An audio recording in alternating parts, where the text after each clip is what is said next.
berbicara. Silakan. Saudara-saudara sekalian, tanpa krisis iklim pun persawahan pertanian kita tidak memiliki air dan irigasi yang memadai. Bahkan dia lebih fatal lagi dalam mengadakan pengadaan pangan nasional. Petani tidak dilibatkan dan bahkan hanya melibatkan korporasi. Ini yang harus kita rubah. Kita ingin melihat bahwa potensi petani dan seluruh produk-produknya masih sangat luar biasa. Mulai dari pengadaan lahan yang memadai. Dalam arti lahan-lahan yang ada melalui reformasi agraria. Reforma agraria menjadi prinsipnya. Yang kedua, petani kita harus kita beri pupuk yang cukup dengan harga yang terjangkau. Bahkan banyak petani punya duit sebetulnya tapi pupuknya tidak ada. Bagaimana mungkin?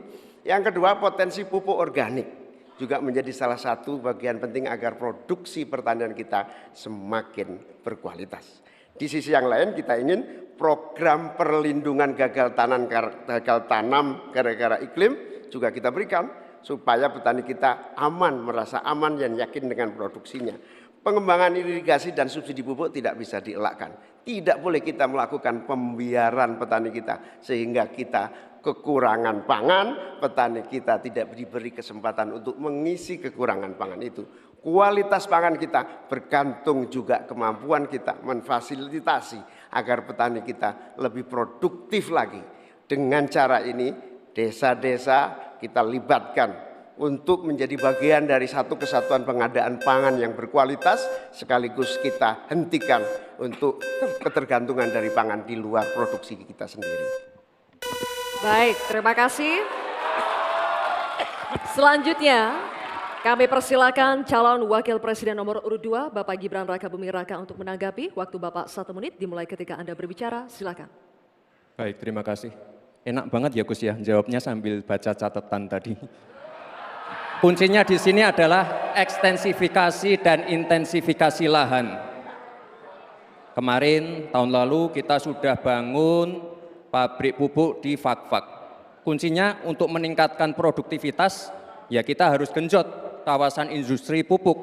Kita dekatkan pupuknya dengan lahan-lahan pertaniannya. Kuncinya pupuk dan pupuk harus didekatkan dengan lahan-lahan pertanian. Otomatis produktivitas akan meningkat. Dan jangan lupa mekanisasi.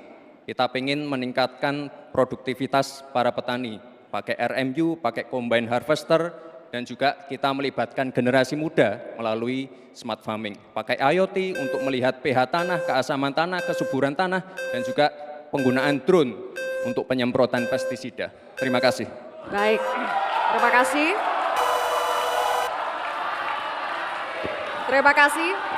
Baik, kita lanjutkan Bapak-Bapak. Oke, selanjutnya. Kita lanjutkan ya Bapak Ibu. Cukup ya. Kita lanjutkan dulu. Selanjutnya giliran calon wakil presiden nomor urut 3 Bapak Mahfud MD untuk menanggapi juga. Waktunya 1 menit Bapak, dimulai ketika Anda berbicara. Silakan. Ya, kan masalahnya itu salah satu yang sering kita dengar, lahan berkurang, petani berkurang. Orang desa tidak mau lagi menjadi petani karena justru rugi. Terkadang kalau mau ingin mendapat pupuk bersubsidi dipersulit bukan main dan harus beli ke tengkulak. Nah di sini problemnya sebenarnya bagaimana penegakan aturan-aturan itu.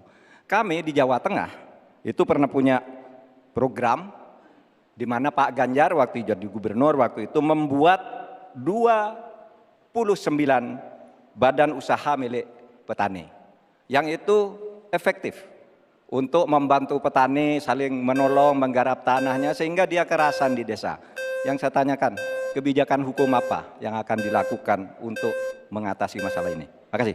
Baik, terima kasih Mahfud MD. Cukup, Kita teruskan lagi ya. Kita lanjutkan dulu ya. Kita teruskan Kita lagi lanjutkan debatnya. Cukup. Selanjutnya kita kembali ke calon wakil presiden nomor urut 1 Bapak Muhaimin Iskandar. Kami persilakan untuk merespons tanggapan dari calon wakil presiden nomor urut 2 dan 3 yang telah dikemukakan. Waktu Bapak 1 menit dimulai ketika Anda berbicara. Silakan. Terima kasih Pak Gibran. Yang Anda sampaikan hanya mengulang apa yang saya sampaikan. Saya ingin memperdalam lagi bahwa petani kita ini potensinya besar sekali. Jumlah petani kita masih sangat besar. Potensi tanah kita subur masih banyak lagi. Di sisi yang lain, kita juga memiliki apa yang disebut kebutuhan pangan kita, juga pasar yang luar biasa. Nah, dalam konteks ini, antara suplai kita punya potensi, antara permintaan kita juga punya sangat kuat. Oleh karena itu, pemerintah tidak boleh diam. Turun tangan, jangan terlalu normatif mengatasi keadaan. Untuk Pak Mahfud, saya ingin menyampaikan bahwa seluruh perangkat undang-undang yang menyangkut perlindungan petani dan produksi kita sebetulnya lengkap. Tinggal implementasi saja dari seluruh proses hukum yang kita miliki. Kemauan politik, kesungguhan, tidak mengabaikan petani yang penting. Terima kasih Bapak Muhaimin. Waktu